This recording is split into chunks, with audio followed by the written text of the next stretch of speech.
Hello बच्चों, let's read the question. The question says in any triangle ABC if the angle bisector of angle A and perpendicular bisector of BC intersect, prove that they intersect on the circumcircle of the triangle ABC. तो हम यहाँ पर एक circum circle हमें बनाना है triangle ABC का. तो circum circle ऐसे होता है कि ट्राइंगल जो होता है उसके तीनों वर्टाइसेस उस सर्कल पर होते हैं. तो पहले हमने सर्कल बना लिया, ठीक है, और फिर बना देते हैं ट्राइंगल. ये हमारा हो गया ट्राइंगल ABC और उसका सर्कम सर्कल. ओके, अब इन्होंने ये कहा कि ए जो एंगल है उसका बाइसेक्टर बनाना है. तो एंगल ए का बाइसेक्टर बना लिया. बाइसेक्टर मीन्स ये दोनों एंगल सेम है. सपोज करते हैं कि ये जो बाइसेक्टर है ये सर्कम सर्कल से कहाँ मिल रहा है, डी पर मिल रहा है. Okay, so let angle bisector of A, angle bisector of angle A intersects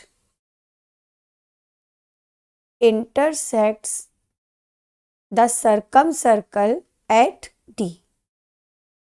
circumcircle at D. तो अब हमको प्रूफ ये करना है कि जो इसका परपेंडिकुलर बाइसेक्टर होगा वो भी डी से होकर जाएगा. ठीक है, ये तो प्रूफ करना है हमें. मीन्स डी जो है वो परपेंडिकुलर बाइसेक्टर पर होगा, ये हमको प्रूफ करना है. तो we have to prove here perpendicular bisector of BC also passes through D. तो अब देखते हैं कैसे प्रूफ हो पाएगा. ठीक है ना. तो सबसे पहले तो ये दो एंगल जो ए पर बने हुए हैं सेम है ना. तो हम ये मान लेते हैं कि एंगल BAD और एंगल DAC, इन दोनों को हमने मान लिया एंगल 1. तो ये भी एंगल 1 हो गया और ये भी एंगल 1 हो गया. इन दोनों लाइंस को हमने ज्वाइन कर लिया, CD को ज्वाइन कर लिया और इधर ये हमने BD को भी ज्वाइन कर लिया. ठीक है, तो अब ये दो एंगल्स देखते हैं जरा हम. यहाँ पर हमें सेम सेगमेंट के एंगल्स मिल रहे हैं. एंगल BCD को देखिए और BAD को देखिए. BCD ये वाला एंगल और BAD तो हम देख पा रहे हैं एंगल 1 है. दोनों सेम सेगमेंट के एंगल हैं. ठीक है ना. तो ये आपस में इक्वल हैं, इसलिए एंगल ऑफ सेम सेगमेंट, क्योंकि ये दोनों के दोनों एंगल आर्क BC या कॉर्ड BC से बन रहे हैं. तो ये हो गया एंगल ऑफ सेम सेगमेंट. तो ये दोनों एंगल हो गए इक्वल. ठीक है, तो इस तरह से हम ये लिख सकते हैं ना कि एंगल BCD भी कितना हो गया, एंगल 1. अब ये जो BCD एंगल है ये भी एंगल 1 आ गया. अब ये देखिए एंगल DAC और DBC, ये दोनों भी सेम सेगमेंट के एंगल्स हैं. ये भी हैं एंगल ऑफ सेम सेगमेंट. तो यही रीज़न है इनके बराबर होने का भी.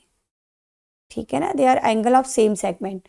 तो इस हिसाब से अगर हम देखें तो एंगल DBC एंगल DAC के बराबर हो जाएगा और DAC भी कितना था, 1 था. तो ये भी हो जाएगा एंगल 1. ठीक है, तो अब अगर हम इस ट्राइंगल को देखें BDC को, तो इसमें दो एंगल हमें सेम मिल गए. इन ट्राइंगल BDC यहाँ पर कौन कौन से एंगल सेम आ गए, एंगल DBC और एंगल DCB, ये दोनों ही एंगल सेम आ गए. और ट्राइंगल में अगर दो एंगल सेम आ गए तो उनके करस्पॉन्डिंग जो साइड्स होंगे, उनके अपोजिट जो साइड्स होंगी वो भी सेम होंगी. दिस मीन्स BD और DC भी सेम हो जाएंगी, क्योंकि ये हैं opposite sides of equal angles. ठीक है ना. तो BD और DC बराबर हो गई. मीन्स ट्राइंगल BDC कैसा हो गया, आइसोसेलेस हो गया. और आइसोसेलेस ट्राइंगल में जो परपेंडिकुलर बाइसेक्टर होता है वो सामने वाले अपोजिट वर्टेक्स जो होता है उससे पास होता है हमेशा. ठीक है, so this means triangle BDC is isosceles triangle.